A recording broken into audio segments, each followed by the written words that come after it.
ಪ್ರೀತಿಯ ದ್ವಿತೀಯ PUC ವಿದ್ಯಾರ್ಥಿಗಳ ಎಲ್ಲರಿಗೂ ಕೂಡ ಮತ್ತೊಮ್ಮೆ ನಮ್ಮ ಯೂಟ್ಯೂಬ್ ಚಾನಲ್ಗೆ ಸ್ವಾಗತವನ್ನು ಕೋರುತ್ತಿದ್ದೇನೆ. ನಾನು ನಿಮ್ಮ Islam sir. Welcome back to my another informative video. ಈ ವರ್ಷದ ಅಸೈನ್ಮೆಂಟ್ಗಳು, ಈ ವರ್ಷದ ಪ್ರಾಜೆಕ್ಟ್ ವರ್ಕ್ಗಳು ಆಲ್ರೆಡಿ ಪ್ರಾರಂಭವಾಗಿವೆ. ಅದನ್ನೇ ಇವತ್ತು ಅಪ್ಲೋಡನ್ನು ಮಾಡಿಕೊಡುತ್ತಿದ್ದೇನೆ. ತಾವುಗಳು ನೋಡ್ಬೋದು, suggestive topics for assignments and project work, class second year PUC subject English academic year 2025-26. ಯಾವೆಲ್ಲ ಸಬ್ಜೆಕ್ಟ್ಗಳಿಗೆ ತಾವುಗಳು ಅಸೈನ್ಮೆಂಟ್ ಬರೀಬೇಕು ಮತ್ತು ಪ್ರಾಜೆಕ್ಟ್ ವರ್ಕ್ ಬರೀಬೇಕು ಅಂತ ಬಹಳ ಜನಕ್ಕೆ ಡೌಟ್ ಇದೆ. ಸರ್, ಪ್ರಾಜೆಕ್ಟ್ ವರ್ಕು ಬರೀಬೇಕು, ಅಸೈನ್ಮೆಂಟು ಬರೀಬೇಕು, ಎಷ್ಟೆಷ್ಟು ಬರೀಬೇಕು ಅಂತ, ಎಷ್ಟು ಅಸೈನ್ಮೆಂಟ್ ಬರೀಬೇಕು, ಎಷ್ಟು ಪ್ರಾಜೆಕ್ಟ್ ವರ್ಕ್ ಬರೀಬೇಕು, ಸರ್ ಎಷ್ಟು ಮಾರ್ಕ್ಸ್ ಸಿಗುತ್ತೆ ಅಂತ. ಕೇವಲ 10 ಮಾರ್ಕ್ಸಿಗೆ ಈ ಅಸೈನ್ಮೆಂಟ್ ಹಾಗೂ ಪ್ರಾಜೆಕ್ಟ್ ವರ್ಕ್ಗಳು ಇರ್ತವೆ. ಸರ್, ಎರಡೂ ಬರೀಬೇಕಾ? ಇಲ್ಲ, ತಾವುಗಳು ಎರಡೂ ಬರೆಯೋ ಅವಶ್ಯಕತೆ ಇಲ್ಲ. ಪ್ರಾಜೆಕ್ಟ್ ವರ್ಕ್ ಬರೆದವರು ಅಸೈನ್ಮೆಂಟ್ ವರ್ಕ್ ಬರೆಯೋ ಅವಶ್ಯಕತೆ ಇಲ್ಲ, ಅಸೈನ್ಮೆಂಟ್ ಚಾಯ್ಸ್ ಮಾಡ್ಕೊಂಡವರು ಪ್ರಾಜೆಕ್ಟ್ ವರ್ಕ್ ಬರೆಯೋ ಅವಶ್ಯಕತೆ ಇರಲ್ಲ. ಇಷ್ಟು ಕ್ಲಿಯರ್ ಆಯಿತು ಅಂದ್ಕೊಂಡಿದ್ದೀನಿ. ಇದು 10 ಮಾರ್ಕ್ಸಿಗಿರುತ್ತೆ. ಯಾವೆಲ್ಲ ಸಬ್ಜೆಕ್ಟಿಗಿರುತ್ತೆ ಅನ್ನೋದ್ರ ಬಗ್ಗೆಯೂ ಕೂಡ ಸ್ವಲ್ಪ ನಾವು ತಿಳ್ಕೊಳ್ಳೋಣ, ಆಯಿತಾ? ಹಾಗೂ ಅಸೈನ್ಮೆಂಟು ಎಲ್ಲಿ ಸಿಗುತ್ತೆ, ಏನೇನು, ಎಲ್ಲಿಂದ ನೀವು ತಾವುಗಳು ಕಾಪಿ ಮಾಡಿ ಬರೀಬೇಕು ಅಥವಾ ಎಲ್ಲಿಂದ ತಾವುಗಳು ಸೋರ್ಸನ್ನು ಕಲೆಕ್ಟ್ ಮಾಡಬೇಕು, ಆಯಿತಾ? ನಾನು ಅದಕ್ಕಾಗಿ ಇರುವಂಥದ್ದು sir, not to worry about all those things. ನಾನು ನಿಮಗೆ ಸರಿಯಾದ ದಾರಿಯನ್ನು ತೋರಿಸ್ಕೊಡ್ತೇನೆ. ಹಾಗೂ ಈ ವಿಡಿಯೋದ ಡಿಸ್ಕ್ರಿಪ್ಷನ್ ಬಾಕ್ಸಲ್ಲಿ ಕೇವಲ ಇಷ್ಟೇನಾ ಸರ್ ಅಸೈನ್ಮೆಂಟ್ಗಳು ಸ್ವಲ್ಪ ತೋರಿಸ್ಬಿಡ್ತೇನೆ. ಸರ್, ಇರೋದೇ 6 ಅಸೈನ್ಮೆಂಟು ಸಾಕು ಸರ್, ಇಷ್ಟೇ ಅಸೈನ್ಮೆಂಟ್ಗಳು, ನಮ್ಮ ಕಾಲೇಜಲ್ಲಿ 2000 ಜನ ಇದ್ದಾರೆ ಅಂತ. ಇದು ಓಕೆ, ಡಿಸ್ಟಿಕ್ ವೈಸು ಕೆಲವೊಮ್ಮೆ ಚೇಂಜ್ ಆಗುವಂಥದ್ದು ಇರುತ್ತೆ, ಆದರೆ ಆಯಿತಾ, ಸಿಮಿಲರು ಬಹಳ ಬರುತ್ತೆ ಎಲ್ಲ ಜಿಲ್ಲೆಗಳಲ್ಲಿಯೂ. ಆದರೂ ಕೂಡ ತಾವುಗಳು ಚಿಂತೆ ಮಾಡುವ ಅವಶ್ಯಕತೆ ಇಲ್ಲ. ನಿಮ್ಮ ಎಲ್ಲ ಅಸೈನ್ಮೆಂಟ್ ಟಾಪಿಕ್ಗಳಿಗೆ ನಾವು ಅಸೈನ್ಮೆಂಟನ್ನು ನಿಮಗಾಗಿ ಕಳಿಸಿ ಕೊಡುತ್ತೇವೆ, ಚಿಂತೆ ಮಾಡಬೇಡಿ, ಆಯಿತಾ?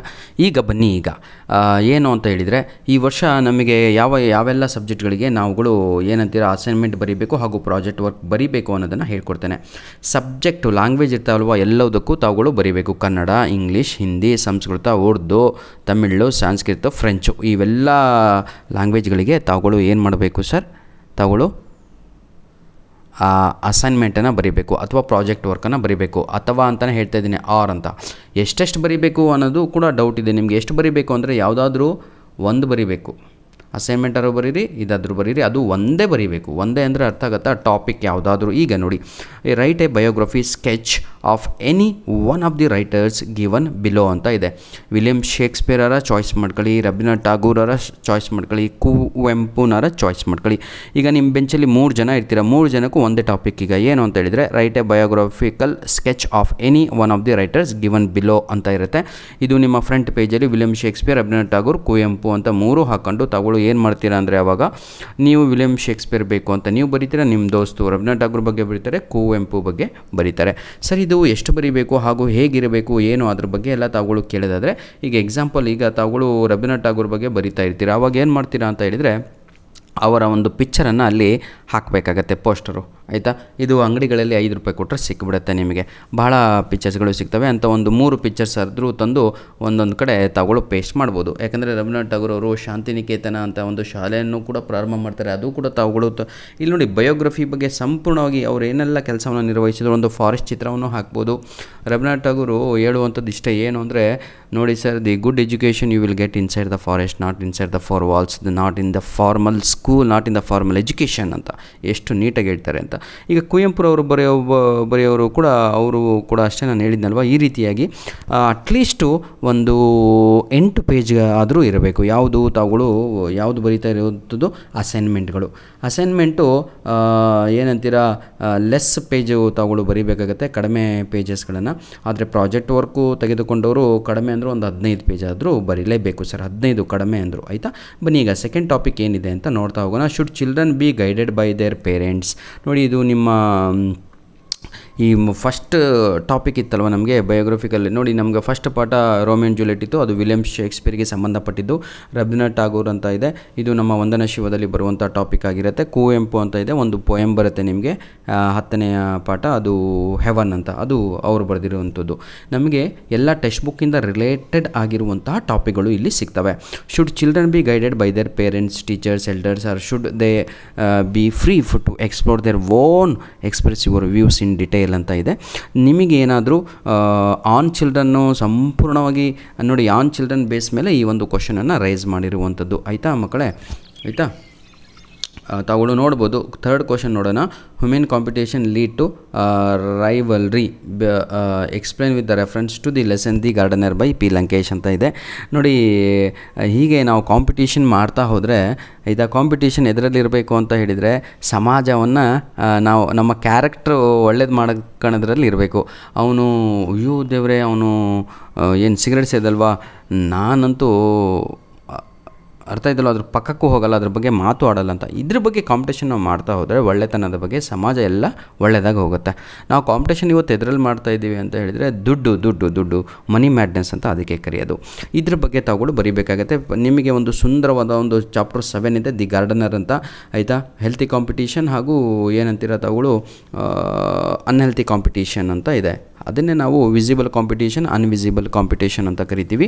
ಇದನ್ನು ತಾವುಗಳು ಇಲ್ಲಿ ಸಂಪೂರ್ಣವಾಗಿ ಬರೀಬೇಕಾಗತ್ತೆ. ಪಾಠಕ್ಕೆ ಸಂಬಂಧ ಇರಬೇಕು, ಆ ರೀತಿಯಾಗಿ ತಾವುಗಳು ರೆಫರೆನ್ಸ್ ಇಲ್ಲಿ ಕೊಟ್ಟಿದ್ದಾರೆ ಆಯಿತಾ. ಕ್ವಶನ್ ನಂಬರ್ 4 ಇದೆ, write in detail impact of deforestation ಅಂತ ಇದೆ. ಇದು ವಂದನಾ ಶಿವರವರ ಪಾಠ ಸಂಪೂರ್ಣವಾಗಿ ಇರುತ್ತೆ. ತಾವುಗಳು ನೋಡ್ಬೋದು ಇಲ್ಲಿ ಕರೆಕ್ಟ್ ದಿ ಪೇಸ್ಟ್ ಅಂತ pictures of the landslides in Himachal Pradesh, floods in Uttarakhand and cyclones along our coastal areas regions ಆಯಿತಾ. ಒಂದು 3-4 ಪ್ರದೇಶಗಳ ಇದು ಕಂಪಲ್ಸರಿ ಆಗಿರುತ್ತೆ. ಹಿಮಾಚಲ್ ಪ್ರದೇಶ ಹಾಗೂ ಉತ್ತರಾಖಂಡ್ ಅಲ್ಲಿನ ಎಲ್ಲ ಲ್ಯಾಂಡ್ ಸ್ಲೈಡ್ಸ್ಗಳು ಫ್ಲಡ್ ಆಗಿರುವಂಥದ್ದು, ಪ್ರವಾಹ ಕಣ್ರಿ. ಲ್ಯಾಂಡ್ ಸ್ಲೈಡ್ಸ್ ಅಂದರೆ ಭೂಕುಸಿತ ಆಯಿತಾ, ಹಾಗೂ ಸೈಕ್ಲೋನ್ಸ್ಗಳು ಅಂದರೆ ಚಂಡಮಾರುತಗಳು ಇವೆಲ್ಲ. ಇದ್ರ ಬಗ್ಗೆ ತಾವುಗಳು ನಮ್ಮ ಕೋಸ್ಟಲ್ ಏರಿಯಾಸ್ಗಳಲ್ಲಿ ಆಗದಂಥ ಎಲ್ಲ ಪಿಕ್ಚರ್ಸ್ಗಳನ್ನು, ನ್ಯೂಸ್ ಪೇಪರ್ ಕಟಿಂಗ್ಸ್ಗಳನ್ನು ಕಲೆಕ್ಟ್ ಮಾಡಬೇಕಾಗತ್ತೆ ಆಯಿತಾ. ಬನ್ನಿ ಈಗ ಕ್ವಶನ್ ನಂಬರ್ 5ಕ್ಕೆ ನಾವು ಹೋಗೋಣ. ಏನು ಸರ್ ನ್ಯೂಸ್ ಪೇಪರೇ ಹಚ್ಚಬೇಕಾ ಅಂತ ಅಲ್ಲರೂ ಇಂಟರ್ನೆಟ್ಟಲ್ಲಿ ಕೂತ್ಕೊಂಡ್ರೆ ಎಲ್ಲ ಒಂದು ಕಡೆ ಕಾಪಿ ಮಾಡ್ಕೊಂಡು ಒಂದು ವರ್ಲ್ಡ್ ಅಂತ ಒಂದು ಫೈಲ್ ಓಪನ್ ಮಾಡ್ಕೊಂಡು ಅದರಲ್ಲೆಲ್ಲ ಪೇಸ್ಟ್ ಕೊಟ್ಕೊಂಡು ಬ್ಯಾಕ್ ಟು ಬ್ಯಾಕ್ ಅಂತೀನಿ 2 ಪೇಜಲ್ಲೇ ಅಷ್ಟು ಪ್ರಿಂಟನ್ನು ತಕ್ಕೋಬೋದು. ಬನ್ನಿ ಈಗ ಬ್ಲ್ಯಾಕ್ ಆ್ಯಂಡ್ ವೈಟ್ ಆದರೆ ಸ್ವಲ್ಪ ಕಡಿಮೆನೇ, ಆದರೆ ಇಂಥವಕ್ಕೆ ಬ್ಲ್ಯಾಕ್ ಆ್ಯಂಡ್ ವೈಟೇ ಬರುತ್ತೆ, ಯಾಕಂದರೆ ಅದು ಅನಾಹುತ ಆಗಿರುವಂಥದ್ದು. ಬನ್ನಿ ಈಗ empowerment of women make India a better nation, do you agree, justify your answer ಅಂತ ಇದೆ. ಆ್ಯಕ್ಚುಲಿ ಎಂಪವರ್ಮೆಂಟ್ ಆಫ್ ವುಮೆನಿಗೆ ನಿಮಗೆ ಒಂದು ಪಾಠ ಇದೆ, where there is a will ಅಂತ. ಫುಲ್ ಹೆಣ್ಮಕ್ಳು ಚಾಪ್ಟರ್ ಎಂಪವರ್ಮೆಂಟ್ ಅಂದರೆ ಅವ್ರನ್ನ ಹೇಗೆ ಅಪ್ಲಿಫ್ಟ್ ಮಾಡಬೇಕು, ಏನು ಕತೆ, ಅದು ಇದು ಈಗ ಪ್ರೆಸೆಂಟ್ ನಡೆಯುವಂಥ ಎಲ್ಲ ನೋಡಿ ಸರ್. ಎಂಪವರ್ಮೆಂಟ್ ಆಫ್ ವುಮೆನ್ ಅಂತ ಮಾತಾಡ್ತಾರೆ, ದಿನ ಹೆಣ್ಮಕ್ಳನ್ನು ನಮ್ಮ ದೇಶದಲ್ಲಿ ಮಾರಾಟ ಮಾಡ್ತಾರೆ. I am not joking man, this is a reality. Beti Bachao Beti ಪಡಾವ್ ಅಂತ ಹೇಳ್ತಾರೆ. ದಿನ ಡೆಲ್ಲಿನಲ್ಲಿ, ದಿನ ಮುಂಬೈಲಿ, ದಿನ ಗೋವಾದಲ್ಲಿ ಹೆಣ್ಮಕ್ಳನ್ನು ಮಾರಾಟ ಮಾಡ್ತಾರೆ. ಪ್ರಾಸ್ಟಿಟ್ಯೂಷನಿಗೆ ಏನಂತೀರ, ಗೌರ್ಮೆಂಟಿಂದ ಪ್ರಾಸ್ಟಿಟ್ಯೂಷನಿಗೆ ಕೋರ್ಟಿಂದ ಅನುಮತಿಯನ್ನು ಕೊಟ್ಟಿದ್ದಾರೆ. ಪ್ರಾಸ್ಟಿಟ್ಯೂಷನ್ ಅಂತ ಹೇಳಿದರೆ ಸೂಳೆಗಾರಿಕೆ ಅಂತ. Will you agree man to all those things?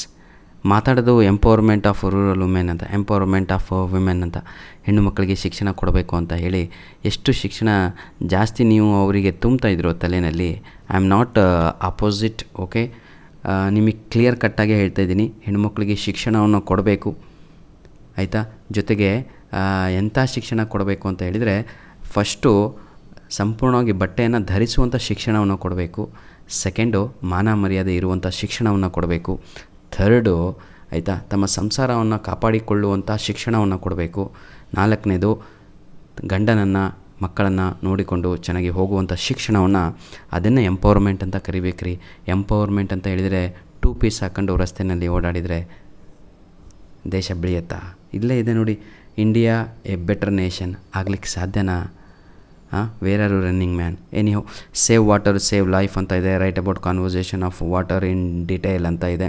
Save water ನಿಮಗೆ ವಾಟರ್ ಅಂತ ಲಾಸ್ಟ್ ಚಾಪ್ಟರ್ ಒಂದು ಪೋಯಮ್ ಇದೆ, ಅದ್ರ ಬಗ್ಗೆ ಇರುವಂಥದ್ದು. ನೆಕ್ಸ್ಟ್ ಈಗ ಪ್ರಾಜೆಕ್ಟ್ ವರ್ಕಿಗೆ ನಾವು ಬರೋಣ. What are the different types of pronouns ಅಂತ ಇದೆ. ಸಂಪೂರ್ಣವಾಗಿ ಇದು ಗ್ರಾಮರ್ ಮೇಲೆ ಲಿಂಕ್ ಆಗಿರುವಂಥ ಅರ್ಧಕ್ಕರ್ಧ ಪ್ರಾಜೆಕ್ಟ್ ವರ್ಕುಗಳಿದ್ದಾವೆ. ಇದು ಸಂಪೂರ್ಣವಾಗಿ ನಿಮ್ಮ ಹತ್ರ ಗೈಡ್ ಇದ್ದರೆ ನೀವು ಏನು ಟೆನ್ಷನ್ ತೆಗೆದುಕೊಳ್ಳುವ ಅವಶ್ಯಕತೆ ಇಲ್ಲ. ನಾನು ಇವೆಲ್ಲ ಟಾಪಿಕ್ಸಿನ ಮೇಲೆ ಒಂದು ವಿಡಿಯೋನ ರೆಡಿ ಮಾಡಿ ನಿಮಗೆ ಇದೇ ವಿಡಿಯೋದ ಡಿಸ್ಕ್ರಿಪ್ಷನ್ ಬಾಕ್ಸಲ್ಲಿ ಲಿಂಕನ್ನು ಕೊಟ್ಟಿರ್ತೇನೆ. Not only in these topics ಆಯಿತಾ, ಓಕೆ. ಕೇವಲ ಇದೇ ಟಾಪಿಕ್ಕಿನ ಮೇಲೆ ಅಲ್ಲ, ಇನ್ನೂ ಬೇರೆ ಬೇರೆ ಜಿಲ್ಲೆಗಳಲ್ಲಿ ಬೇರೆ ಬೇರೆ ಇದೆಲ್ಲ ಕೊಟ್ಟಿರುವಂಥದ್ದು. ಈ ಒಂದು ನಮಗೆ ಏನಂತ ಹೇಳ್ತೀರಾ ತಾವುಗಳು ಕಳಿಸಿಕೊಟ್ಟಂತಹ ನಮ್ಮ ಇಂಗ್ಲೀಷ್ ಫೋರಮ್ ಅವರಿಗೆ ದಾವಣಗೆರೆ ದಾವಣಗೆರೆಯ ಇಂಗ್ಲೀಷ್ ಫೋರಮಲ್ಲಿ ಇದು ಆಲ್ರೆಡಿ ರಿಲೀಸ್ ಮಾಡಲಾಗಿದೆ, ತಮಗೆ ಅದು ಕೂಡ ತೋರಿಸ್ಬಿಡ್ತೇನೆ ಎಲ್ಲಿದೆ.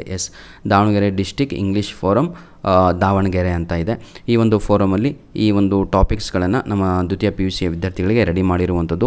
ದಯವಿಟ್ಟು ನಿಮ್ಮ ಬೇಸಿಗೆ ರಜೆಯಲ್ಲಿ ಸಂಪೂರ್ಣವಾಗಿ ಬರೆದು ಆಯಿತಾ, ಇದೇ ತಿಂಗಳು ಸೆಪ್ಟೆಂಬರ್ ತಿಂಗಳಲ್ಲಿ ಬರೆದು ಸಂಪೂರ್ಣವಾಗಿ ಸಬ್ಮಿಟ್ ಮಾಡೋದನ್ನು ಕಲೀರಿ. ಧನ್ಯವಾದಗಳು. All the best. Do well my dear children. ಆಯಿತಾ, ಒಂದು ಸೈಡ್ ಬರೀಬೇಕು A4 ಶೀಟಲ್ಲಿ. ಇದ್ರ ಬಗ್ಗೆ ಎಲ್ಲ ಒಂದು ವಿಡಿಯೋವನ್ನು ಮಾಡಿ ನಿಮ್ಗೆ ಹೇಳ್ತೇನೆ. ಒಂದೇ ಸೈಡ್ ಬರೀಬೇಕು, A4 ಶೀಟು ಒಂದೇ ಸೈಡಲ್ಲಿ ಬರೀಬೇಕು. A4 ಶೀಟಿಗೆ ಬಾರ್ಡ್ರ್ ಹಾಕಬೇಕು. ಫ್ರಂಟ್ ಪೇಜ್ ಎಲ್ಲ ನಾನು ಅವೈಲೇಬಲ್ ಮಾಡಿಕೊಡ್ತೇನೆ. ಧನ್ಯವಾದಗಳು.